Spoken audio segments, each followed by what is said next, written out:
Here's a statement that will surprise many of you. If you're cascading OKRs from company to department to team to individual perhaps, you're misunderstanding how OKRs should work. Most OKR implementations we get asked to optimize are struggling to deliver the alignment, focus, accountability, and performance boost leaders wanted. Not because the framework is flawed, but because companies force OKRs through an org chart cascade that kills the very thing OKRs are designed to create: strategic alignment with team agency. Here's the core principle that will help you use OKRs correctly. OKRs should organize work around value, not org charts. When you ask, what's this team's OKR, you're already thinking incorrectly. The right question is, who needs to work on this strategic OKR? Nearly all strategic objectives require cross-functional execution. Sales, product, engineering, customer success, they all need to contribute. This isn't a design flaw. This is value delivery. So we're going to examine how OKRs actually create alignment in growth stage companies. We'll explore why cascades fail, how to organize work around value rather than function, and how OKRs reveal organizational structure needs rather than reinforcing existing structure. To reinforce the Zachary approach to OKRs, I'm going to also introduce 3 additional experts to get their perspectives. Marty Kagan on empowered teams and problems to solve, Melissa Perry on outcomes over outputs and organizing around value, and Jeff Gothel for Joth Seiden on outcome-focused management across functional teams. Marty Kagan has spent decades studying how the best product organizations work, companies like Google, Amazon, and Netflix.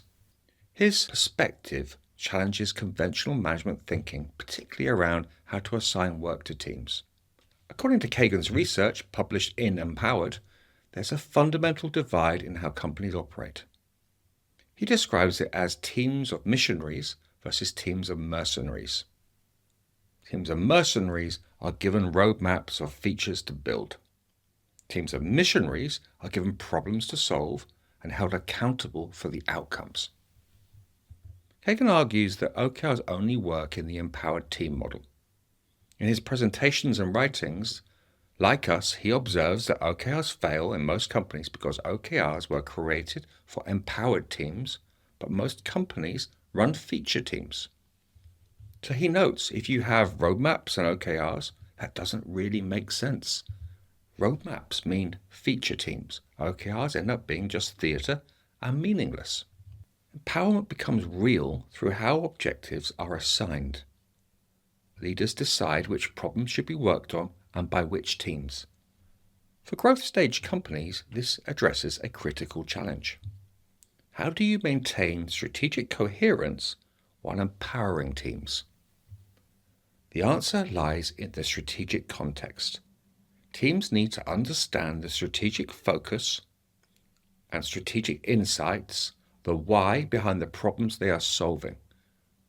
Without context, empowerment becomes chaos. With context, empowerment becomes coordinated innovation. One principle Kagan emphasizes: whether you use the formal OKR technique matters less than having the conversation about the problems to solve. When we're helping teams to plan and shape OKRs, you often find that they're having these sorts of conversations for the first time, even though everyone is part of the same company.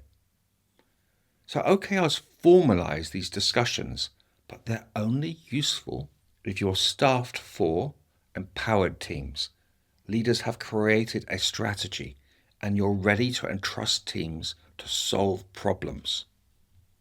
In the empowered model, the intention is to provide teams with the specific problems to solve, and then give them space to determine the best way to solve them. The objectives are the customer or business problems that need solving. The key results are how progress gets measured. So Kagan's fundamental insight is this: the framework only works when paired with genuine empowerment, where teams have agency in their approach while being accountable for the outcomes. This directly connects with Zachary's approach. When we set strategic OKRs, we're defining the problems to be solved and the value to be delivered. But we're not prescribing how. Teams must figure out how to contribute and articulate their alignment. The question becomes, who needs to work on this strategic objective, not what are each department's OKRs? This is a profound shift. It means most strategic OKRs will require cross-functional execution, and that's exactly what reveals how work actually flows through your organization. Now let's examine the second principle, organizing around outcomes, not outputs. Here are some of Melissa Perry's perspectives on why organizations measure success by outputs rather than outcomes, what she calls the build trap. According to her research, companies focus on shipping features instead of the value that those features create. In escaping the build trap, Perry argues that staying competitive requires adopting a culture focused on outcomes rather than outputs. Companies that live and die by outputs crank out features to meet schedules rather than customer needs. This leads to what Perry calls being trapped, measuring success by deliverables rather than value creation. According to her analysis, companies face a choice between stability, these are permanent teams organized around capabilities, and flexibility, temporary teams organized around outcomes. She concludes that a good way to balance these concepts is to ask customers how they get value from your product and organize around the identified value stream. This keeps value creation and strategy together. When we implement OKRs, part of the ideation process is to identify these value streams and to optimize how we resource them for success, which often means challenging how teams are organized and managing the implications of that rethink. Perry's research also highlights how organizations often reward quantity over quality, focusing on the number of features implemented rather than their effectiveness. This results in collections of underutilized features that fail to deliver value. To escape this trap, companies need to understand their customers, offer unique value, and focus on outcomes that matter. Perry defines product-led companies as those that know success is driven by growth and learning, not shipping features. Product management helps by exploring known unknowns and reducing unknown unknowns, since anyone can build products based on a known requirement, but these often don't add value. So according to Perry, departments often prioritize unrelated goals, creating a disconnect from revenue growth objectives. According to Perry, the key is to create a culture focused on successful outcomes rather than outputs. This means moving from celebrating the launch of 10 new features to focusing on customer feedback that reveals that only 2 features actually deliver value. The goal shifts towards outcomes that matter. So for organizations trying to speed up growth, Perry's insights are particularly relevant. If you're measuring success by how many initiatives you're running, how many features you've shipped, or how busy your teams are, you're measuring the wrong things. Outcomes, the actual business results and the customer value created, are what matters. This connects directly to how Zachary implements OKRs and the other content that you're probably reading from us right now. When you organize work around outcomes, you're immediately seeing that achieving the outcome requires multiple functions working together. This is why asking who needs to work on this OKR reveals that most strategic objectives are inherently cross-functional. Now let's examine the third principle, outcome-focused management with cross-functional teams. So this is a synthesis of Jess Gotthelf and Josh Seiden's perspectives that examine how successful organizations adapt to continuous change. So their framework addresses how companies shift from managing outputs to what they call outcome-focused management.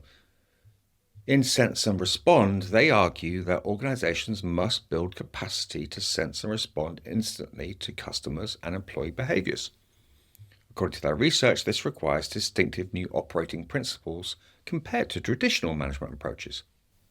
The core shift described is from assembly line management to continuous adaptation. So traditional approaches, planning work in advance, measuring completion of planned tasks, optimizing for efficiency, break down when environments change rapidly. So according to their framework and research, modern organizations need different capabilities, forming self-guided teams that can read and respond to rapidly changing environments. creating learning cultures that understand and respond to new customer behaviors, and developing universal skills in customer listening, assessment, and response. Outcome-focused management means giving teams problems to solve rather than tasks to complete. And according to their research, this requires shifting from measuring how much gets built to measuring the impact created. They describe this as a moving from we ship 10 features to we improve customer retention by 15%. So for cross-functional teams, their analysis highlights critical requirements. Teams must be self-sufficient, able to sense customer needs, design solutions, build them, measure impact, and adjust based on results. This requires diverse skills within teams rather than handing work between functional silos. One challenge companies face is that traditional structures organize people by function, all engineers together, all designers together, all product managers together. This creates coordination overhead. Every initiative requires assembling temporary cross-functional groups, negotiating priorities, and managing handoffs.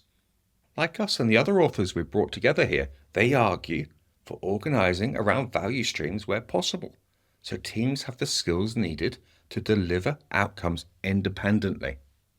They also address a critical challenge for cascading approaches. When OKRs cascade down through the organization, every level filters and interprets. And it's true. With cascades, by the time objectives reach frontline teams, the strategic context normally gets lost. Their alternative is cascading for alignment, ensuring teams understand company objectives and can articulate in a narrative how their work contributes, while maintaining autonomy to determine their approach. The fundamental insight they offer to leave you with is that outcome-focused management requires different skills at every level. Leaders must clearly communicate vision and strategic context. Managers must empower teams rather than direct tasks. Teams must take ownership of problems and develop solutions. Everyone must develop customer listening skills, hypothesis testing capabilities, and be comfortable with uncertainty. So let's bring this together into something that's actionable. 1. Value is the organizing principle, not the org chart. Ask who needs to work on this, not what's this team's OKR. 2. Most strategic work is cross-functional. Accept this. Design for it. Don't try to force strategic objectives into functional silos. 3. OKRs are a diagnostic tool. They reveal how your organization actually works, where collaboration happens naturally, where structure creates friction, and where dependencies exist. 4. Alignment requires agency. Teams need to figure out their contribution, not have it dictated. This creates ownership and services creative approaches. 5. Structure follows discovered value flow. Implement OKRs first, observe patterns, then reorganize based on evidence, not theory.